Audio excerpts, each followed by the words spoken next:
Prairie Monk, WAFT Champaign, 90.1 on your FM dial. And Dave on the board. And it's spring. The daffodils are out. And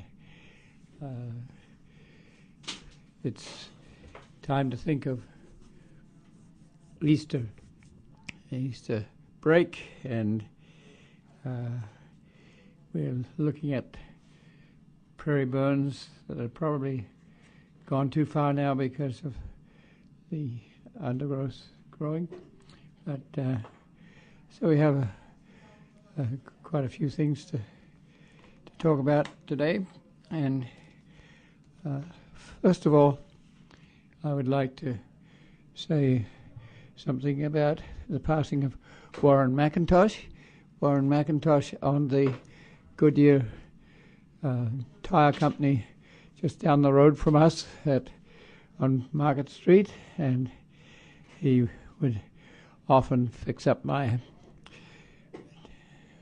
poor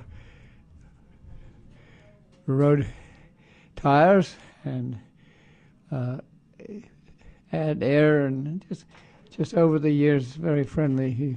He passed recently, but we miss people who are right on our doorstep who all of a sudden aren't there anymore. So, I went to the Virginia Theatre for a while on Friday night to see a film which was a silent type with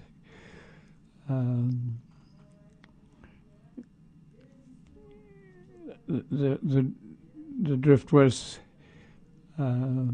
basically you're reading the titles, and it's a very nice theater. I enjoyed being there for a while, and the whole Easter program was oriented to the Last Supper and the crucifixion of Christ, and it was a reminder of a leadership that has lasted for centuries and covered many, many people. And so it's good to get the sort of atmosphere and philosophy together, because it's still a very prominent part of our country and our associations.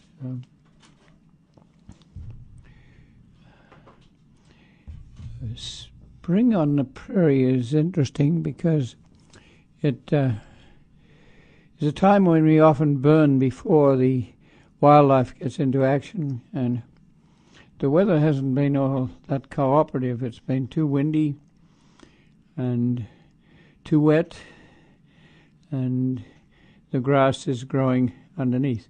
The grass is often not a native grass. It's the introduced grasses, Kentucky bluegrass and the like, that was brought in for fodder for cattle because early settlers wanted to have livestock, and they would want it early in the season, and you'd put in grasses and clovers and the like, bred to arrive early on the scene and provide food for animals that is not available with prairie. The prairie is there. If I go scratch in the litter, you'll find little purple shoots that belong to things like compass plant or dock, or they're ready to go. They have a deep-rooted system, and but it's covered up with litter from the last season or last seasons.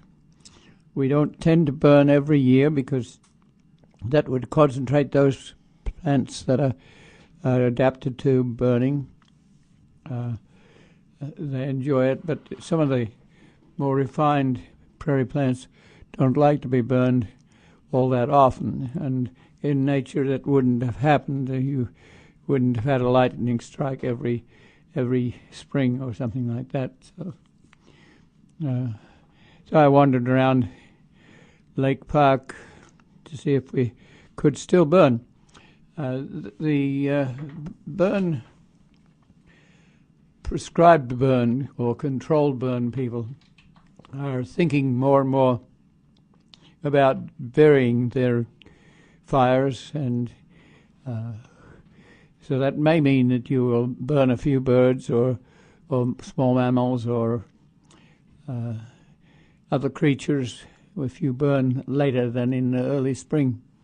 But basically, even though you kill a few animals, you provide a habitat for more creatures, and so overall it's productive. And by varying that time of year of burning, you're saving some species from being exterminated by too common a type of prairie burn regime.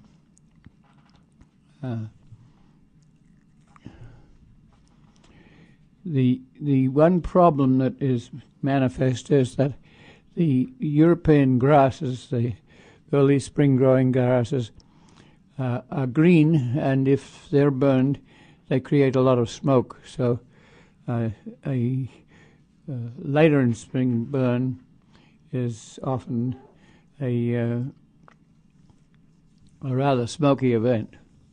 You can reduce that by not burning a lot. We tend to do that anyway. It looks very nice to burn a plot of land completely, but it's always nice to leave a few patches here and there that are unburned, and that allows some species to multiply or to survive, and so it's still a rather risky business. You're near to buildings, you're near to roads, and you need to have some training. You need to burn into the wind, and so even if you only burn a 20 by 20 patch, you've helped, and you've also educated some people as to how to go about the whole process. So I was walking around Lake Park, and David had a comment. He's been looking at Lake Park in photographs for a while, and these photographs are very different. And he made a comment to that effect, that this looks like a different prairie, I think. It's been probably about 3 years since it's been burned, and the litter has accumulated. And we do need to burn, especially to get rid of invasive trees. So we don't have any trees really, but we have the starts of trees. We have the crud trees coming in, and they will be reduced by burning. We have something of the same problem with our little pocket prairie across the road. We can't really burn there, but we can really need some helpful people to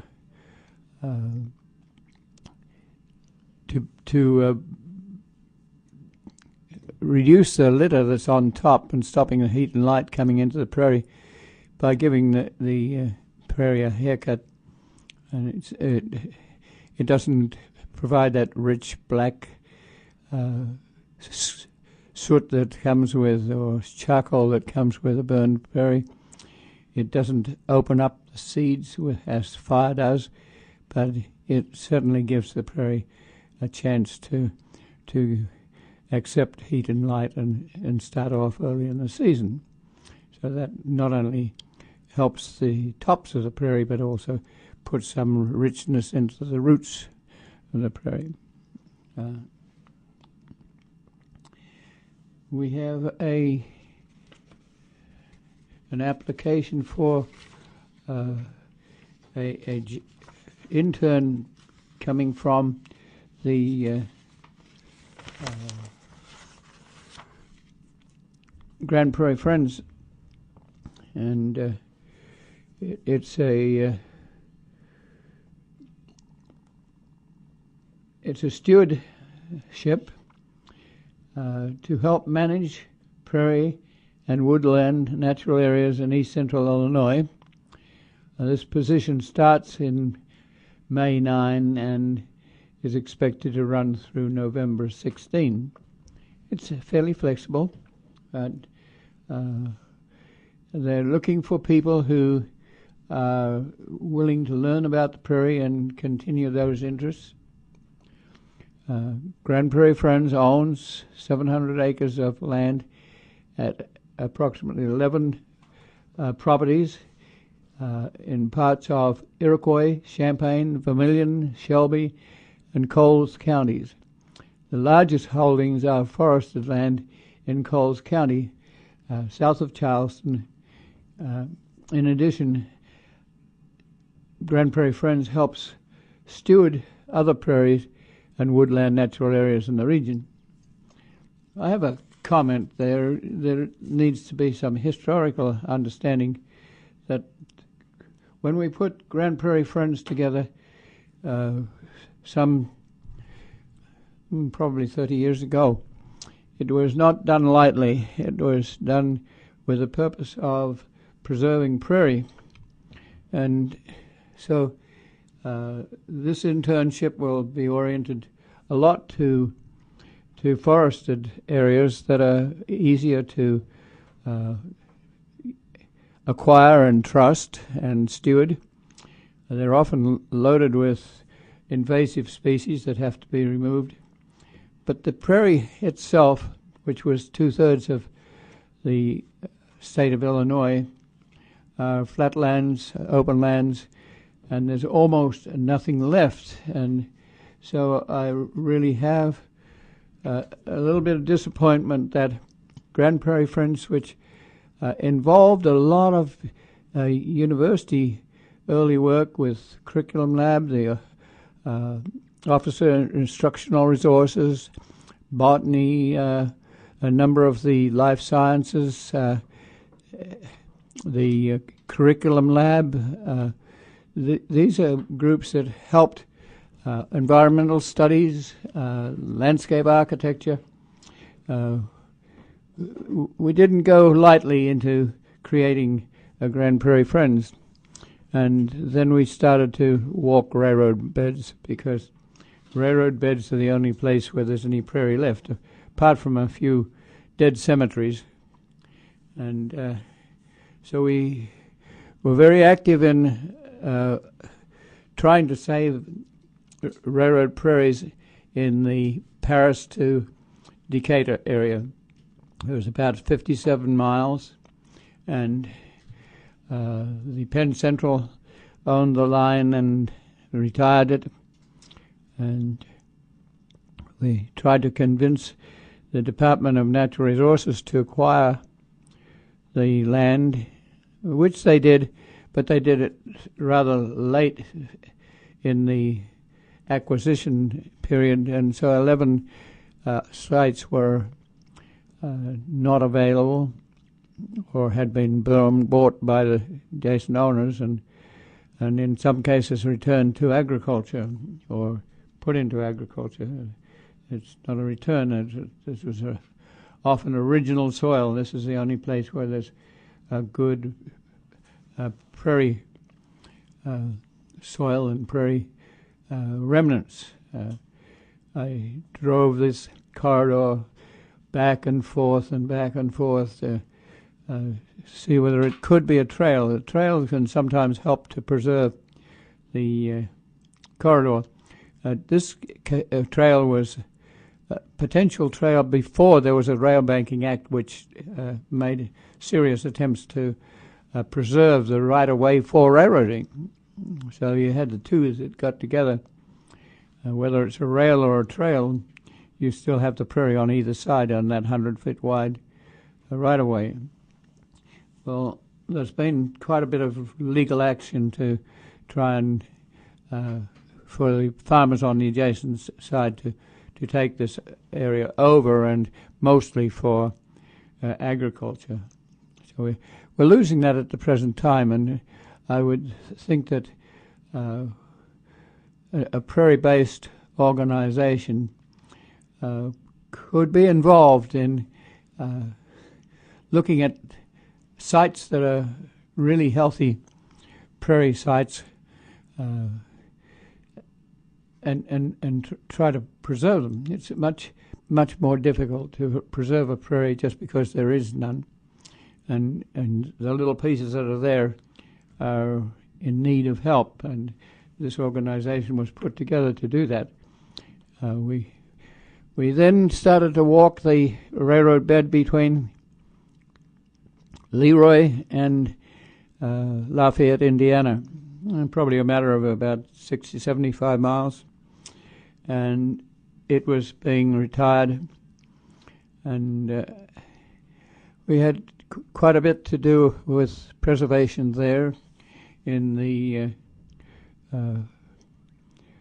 Dewey Fisher area, where the grain company kept 8 miles from Dewey into Rantoul, and then the same company kept about 6 miles from Rantoul up the Bloomington Moraine face toward Penfield. It was actually to Dillsburg, and then the line was taken out from there through Penfield, through Armstrong, and into Indiana, into Lafayette.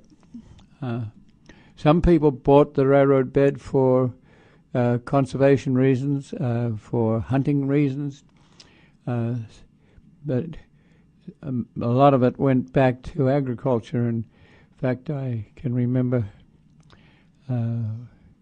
digging up prairie plants out of a cornfield that was replacing the rail bed at just not too far from Penfield. We managed to get select a mile of railroad right-of-way prairie in the vicinity of Penfield, just east of Penfield, east of Gifford and west of Penfield. There were nearby small plots of prairie. There was cemetery prairie at Wells Cemetery nearby. And you were getting into a slightly rolling area where you have the Bloomington Moraine. So there was some interest. The area that we selected after having many people look at it was not the richest, but it's the only. So in that area. And then we held a conference, a prairie conference at Mahomet, and some of the people that had been engaged in putting that conference together were also willing to generate a board, which became the Grand Prairie Friends. And the purpose at that time was mainly prairie, not so much riparian or forested areas. So we still have been working at that recently. The piece from Rantoul to Dillsburg closed out, and we approached the farmers on either side to see if we couldn't preserve the dignity of the soil and the prairie that remained on that 6 miles. About 3 miles of it was in the city or village of Rantoul, and that was donated to the village for a trail, and that's an active trail. The trail could have continued up the hill, but that wasn't exactly what the adjacent farmers were wanting. So a key bridge or two over drainage ditches was removed, which is the first indication that we don't want a trail. And we were hoping that that trail going directly east would go up the Bloomington Moraine at Dillsburg and then waddle across to the west to join up with a potential trail between Rantoul and Paxton. There are ridges, the palmite drainage from the moraine in its day. There were creeks that ran off from underneath the glaciation, and meltwater would come and make the Flatville area the outwash plain, which was very damp. The Flatville area was drained by Deutschlanders and Frieslanders who knew how to drain in Europe, and they got the Drummer and Flanagan soils, which were very good soils.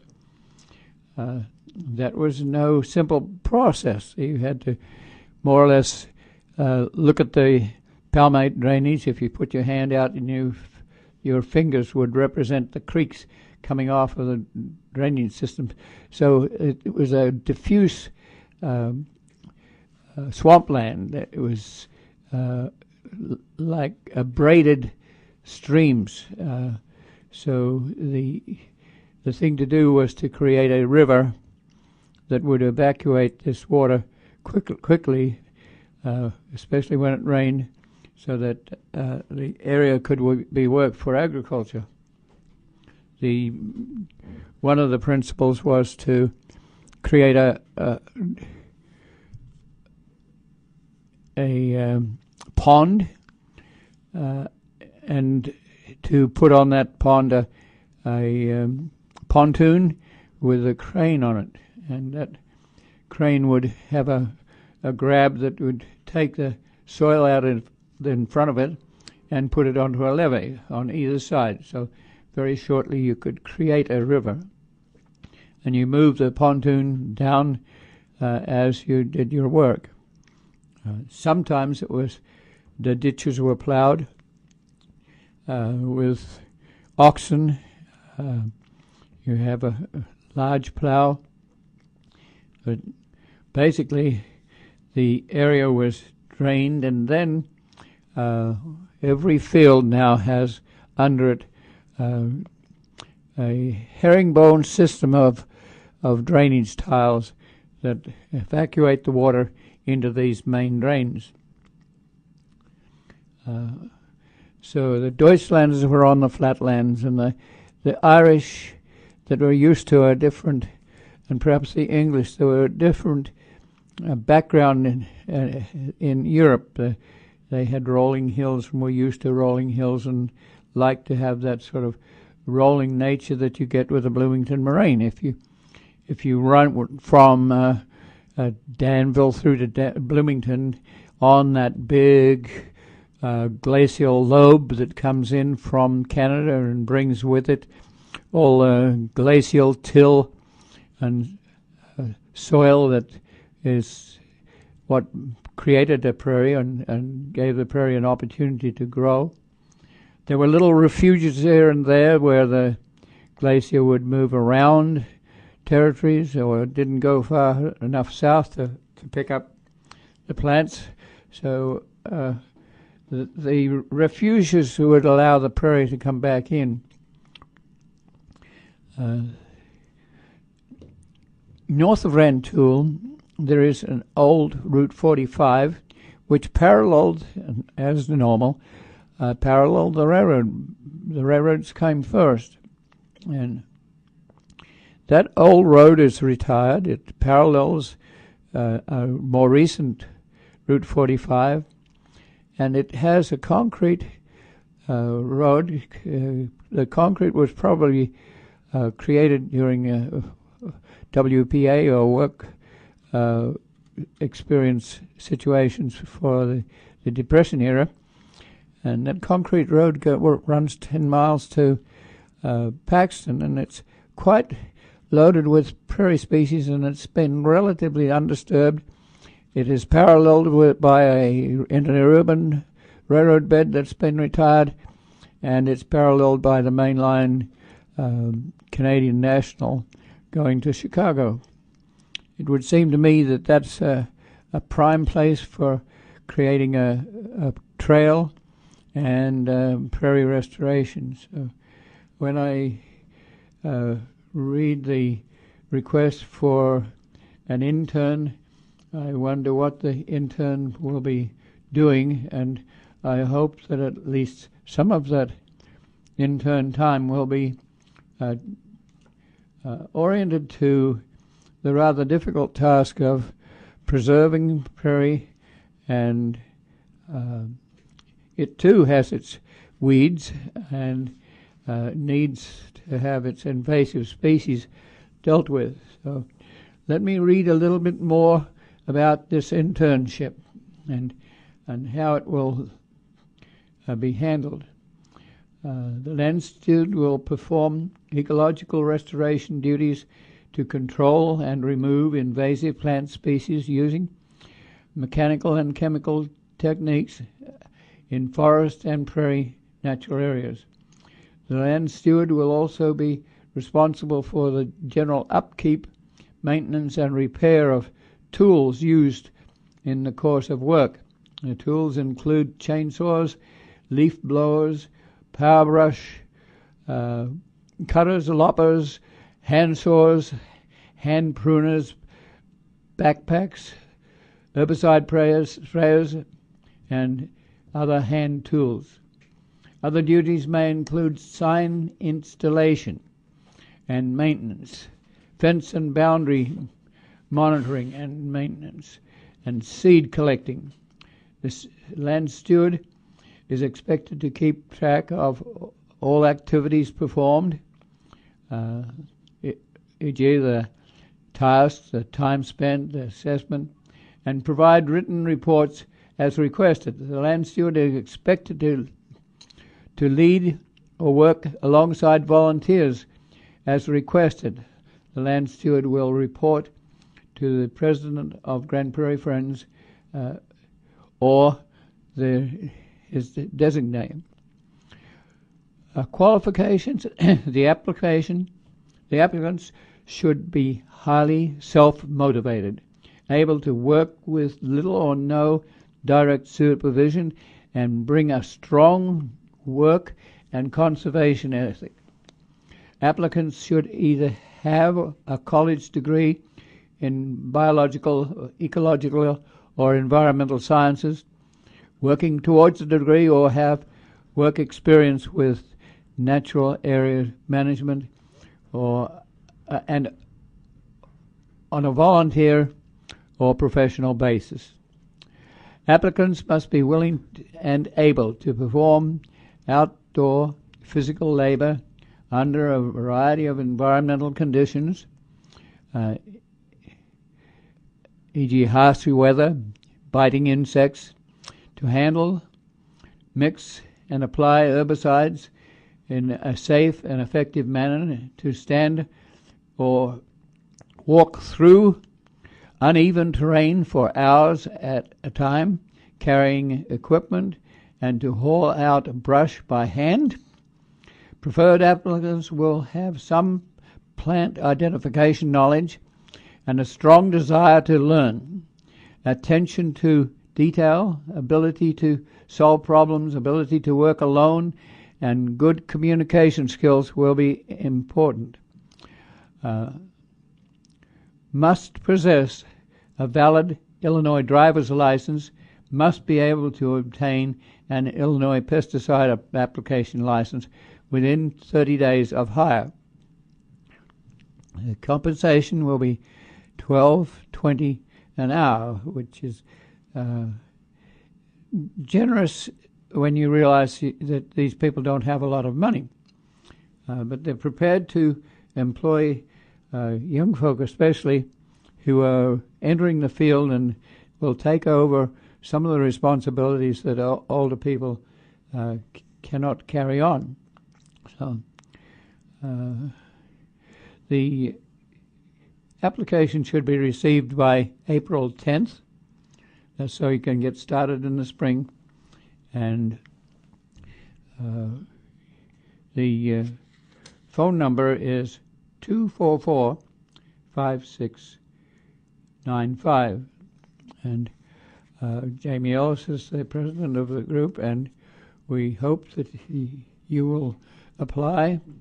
And even if you don't think you quite fit the mix, then an application could be very helpful, and it could continue our interest in the prairie side of this.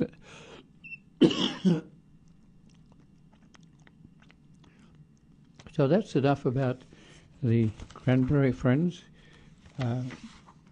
We are looking at sites that we have on our 33 miles, and we are interested in groups that may take over the supervision of this sort of work. David and I have been looking at an appraisal for some of the areas in the Monticello area. Some of those areas have gone to the city of Monticello or to install an interesting trail. So we have in front of us an appraisal. Appraisal means that the value of the site is recorded. There's several ways of doing it. If you're handing over to another group, you may be able to say, this cost us so much and we need to get some interest on having kept it for 30 years. That's one way of doing it. The other way of doing it is to assess the value of the property by what is the value of the recent sales in the vicinity.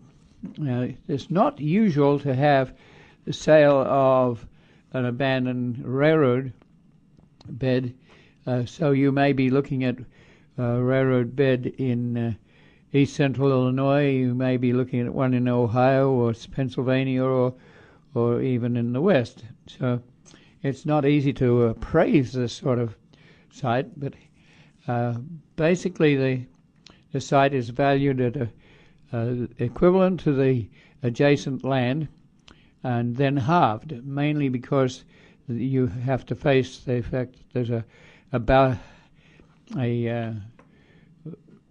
ballast in the middle where the railroad was, but the ballast in the middle was basically worked linearly, so the area on either side is original soil. And you can notice it sometimes when a railroad bed goes back to nature, or goes back to agriculture, or goes to agriculture, you can see the level of the corn that's planted a little higher on the 100-foot wide railroad bed. This is called nitrogen fire. It's because the ground has not been worked previously, and it has the richness of soil and the nitrogen accumulated by years of prairie roots and various litter that's there. So even though it might be downgraded by a few railroad ties and some creosote and some gravel in the middle, you've got some basic prairie that is not being disturbed. So the appraiser in this case is an appraiser from Decatur. It's Fitzgerald and Associates, and he's looking at not only the land itself but the structures on the land, and we do own 3 truss bridges, and so a truss bridge becomes a part of the appraisal. The appraiser has to have qualifications, so we have to have some indication that this appraiser has the sort of qualifications, and Fitzgerald have that sort of qualification. So he's looking at the evaluation in this case of Heartland Pathways, and I'm just reading through the table of contents to give you an idea of what might be looked at. The first of is the identification of the property, scope of appraisal, competency provisions, that's the ability to work that area, sales history, market value, assessed valuation, zoning, if there's communities nearby that have zoning ordinances, city data, zoning map, description of the neighborhood, description of the land, location map, flood map, survey map, aerial views, photographs, and highest and best use and exposure time. Energy-related articles, appraisal, approaches to value, and so you gradually get a price on the land. This is a appraisal that was made some time ago, but basically the value is about $6,000 an acre, and each mile, if it's 100 foot wide, is about 12 acres. So gradually you get an idea of what the value of this land is. You have to know that the area has been bought by the railroad at some time in the 1850s, and there are a number of different titles. So you have warranty deeds and easements. A warranty deed means that the farm that you went through sold you the land, and the railroad owns the title. The easement says that, and there are various types of easements, that say that the land can be returned to the farmer after the railroad pulls out. And then there are condemnations where the judge was asked to say that this railroad going in was more important than one individual, so that the judge could say, well, sir, we'll see that you get a proper price for your land, but the principle is that this piece of land is required for a railroad, and there are X number of people that are going to use this corridor for passengers, but are also for freight, the grain to move. We're going to take this over, and that's called a condemnation. And then there are little pieces that are adverse possession. If you were going through 15 feet of somebody's property and you couldn't find the owner, or the owner was in Europe or whatever, you took that over as adverse possession, and that's another one of those titles that returns. The condemnation also returns to the adjacent owner. So we have maps that delineate the railroad bed, which is paralleled usually by a road, and so there are other advantages.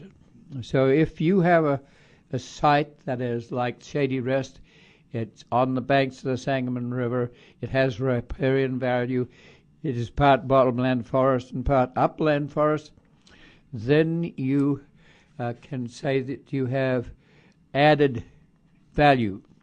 So if the price is $5,000 an acre, $6,000 an acre by a half, then you may want to add value because it's in a location which is ideal, or it's adjacent to some other facilities like Allerton Park, which are going to augment what you have.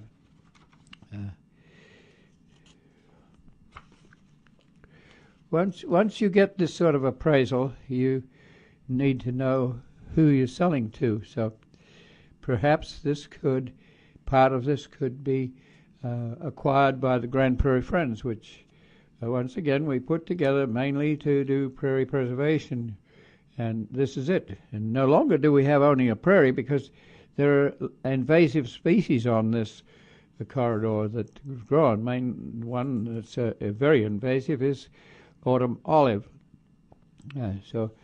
Okay, we're downgrading it a little bit because of the invasive species. Then you have to know whether you're going through a village or not. If you're going through a village, the price may be much higher per acre for adjacent owners that may be businesses. And you put all this together, you're looking at the riparian areas.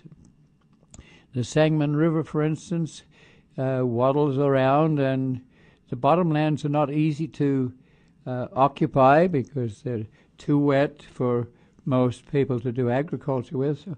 So this may make that particular land a little cheaper, but it might be also more interesting for people who want to go across Mountain Creek and look at the nature of the Sangamon River. And there's a group that's trying to acquire land on either side of the Sangamon River from Mahomet through to Allerton Park. It's a river that is very active in the spring, but in the summer it dwindles down to a rather slow-moving river.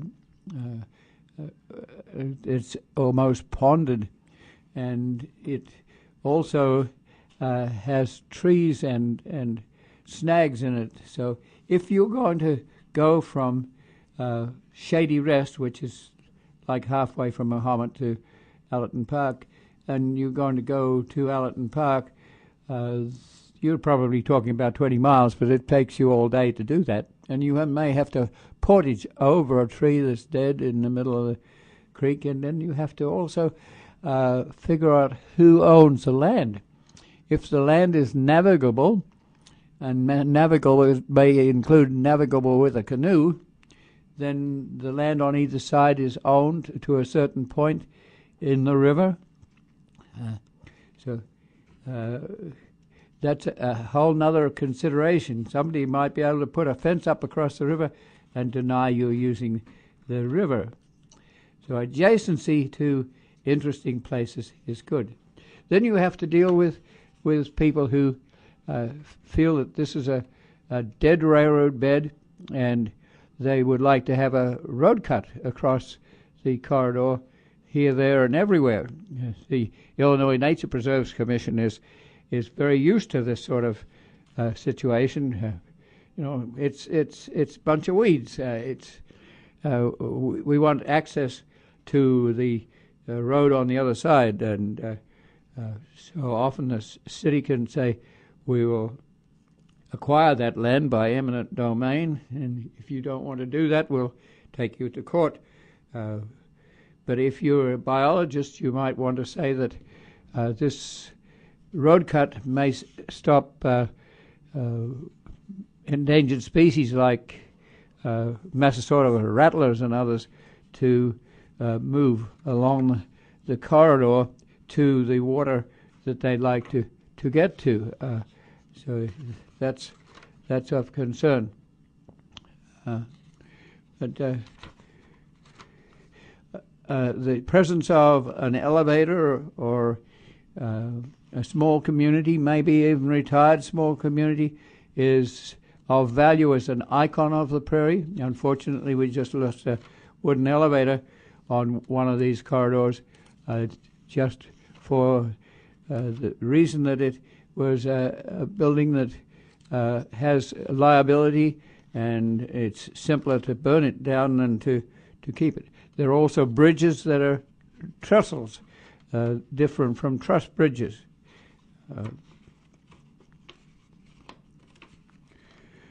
You also have to know that there are adjoining railroad lines that might be active. So we own, as Heartland Pathways, areas that are abandoned, but you suddenly walk into a railroad museum that owns 7 miles of trackage, and how does that contiguity work?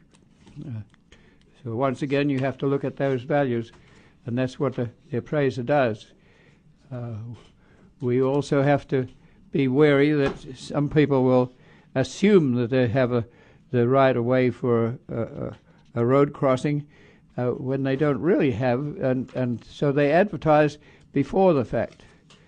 We also have to deal with easements for power, like stanchions that are towers that are on your railroad bed, because that will mean that you have to keep the trees out of that, which is quite okay with us.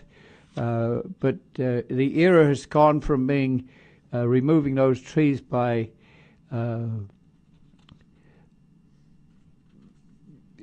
mechanical means, by chainsaw and chopper and what have you, axe. But now it's felt that it's easier and cheaper to do it with herbicide, and the herbicide is usually a glyphosate, which takes out the trees, but it doesn't affect the grasses, but it leaves us with a depauperate prairie. So once again, you have to value that sort of situation, and you have to figure that 4 miles of this land joins the Railroad Museum in Monticello to the city of Champaign, and we would like to re-rail that 4 miles, and that means we'd also like to retain 3 miles of active line from Seymour to Bonneville to make that contiguous connection. And so that's my little report on appraisals, and we have these sorts of things in file, and we need to get them out and into action, and that's often a very challenging thing, to be able to find the people who will understand what this is about and think 500 years and think outside the time of their particular involvement on a city council or a county board, and it has to be according to different zonings and stuff like that. So I'll put that aside to now, and I have to say that I forgot to do a pledge drive, so we'll That's coming up pretty soon. We've only got 10 minutes to go anyway, so we can toss that in right at the end. But before we finish talking about that appraisal, you and I talked about that. You and I talked about it a little bit when you handed it to me, and I had a chance to read through it. And I noted that since the appraisal was intended for someone who's going to buy it to use the center of it for a trail, all that he was considering was what was the value of basically, 12 feet across or whatever of it, even though you've got on the order of 100 feet across or maybe even more of the land here. They were only going to lease from you the center part that they were actually going to use. Now, what made sense to me was force them to pay you for the full value, because once they've taken the choice stuff out of the middle of the path, you really can't use what's to the left and what's to the right anymore. So the only thing that would really be valuable to you, it seemed to me, was if they paid for the entire width of the land, even if they were only going to use the middle third of it or whatever. But you said no, it made more sense to you for you to retain that the rights to the stuff that's on the far sides of each of that. That's where the prairie is, and so if you are a recreator and you want the trail for just a trail, then you don't care so much about the species on either side. So if you have purple gentian on the side, then and that's part of a whole ecology and assembly of prairie plants, then you want to protect that, and you want to make sure that the trail goes in linearly, so it doesn't. So you put constraints on your construction bridge, and that's a whole other thing to construct a trail without with some constraints on the construction crews, and then you have, like here we have from Urbana to Danville, we have a Farmsworth group that has been hired to supervise the construction people to see that they don't have construction easements on the prairie that mess it up, and frankly, it's often very convenient to widen a road into the railroad bed, and we then lose like 25 feet between Urbana and St. Joe to road widening, and that takes out a huge amount of our only remaining prairie. So these are things that concern us. We do go across riparian areas, bottomlands, and the like, and that's of concern to us.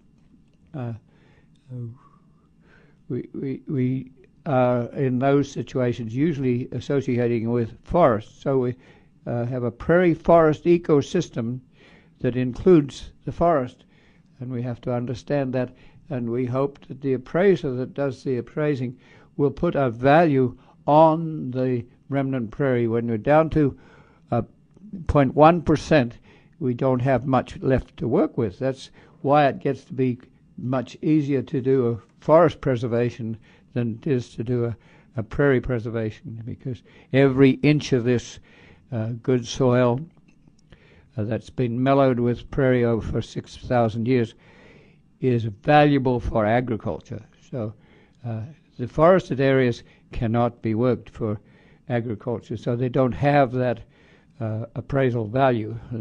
And you can reconstruct fingers of prairie into the forest, but that's reconstruction, and we can never reconstruct as well as we have a native prairie. So acquiring native prairies that remain small pieces, whether they be on the 30 miles that was retained through Hinesboro, Arcola, Lovington, Arthur, Lovington, Lake City, those areas are valuable to us. So the next step is to talk to politicians and to the farmers themselves to say, could you actually, if you buy this back, or if you given it back because it's an easement, then could you respect the ecology, the genetics, and preserve that yourselves?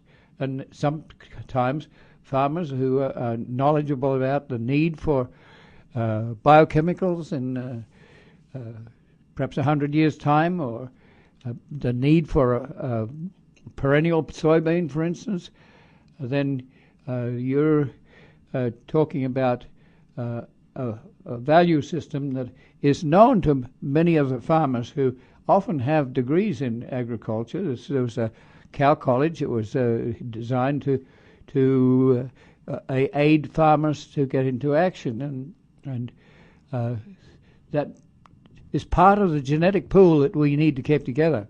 So there's a certain value to that. So the next step then is to perhaps talk to politicians and to suggest that even though this will never be a trail because of its broken nature, and it's just junk nature, it's sort of in the middle of the wilderness, it has a value for its genetics, and we need to find a way to preserve some of that, and part of that may be the extension responsibility of the university that was basically put together as a cow college to encourage agriculture and engineering, to do the draining and stuff like that. So we would ask the groups like the Master Naturalists and within the College of ACES to think about prairie preservation rather than prairie restoration. Many people are running around doing things with milkweed right now to encourage the monarch butterflies, which seem to be coming back some. But in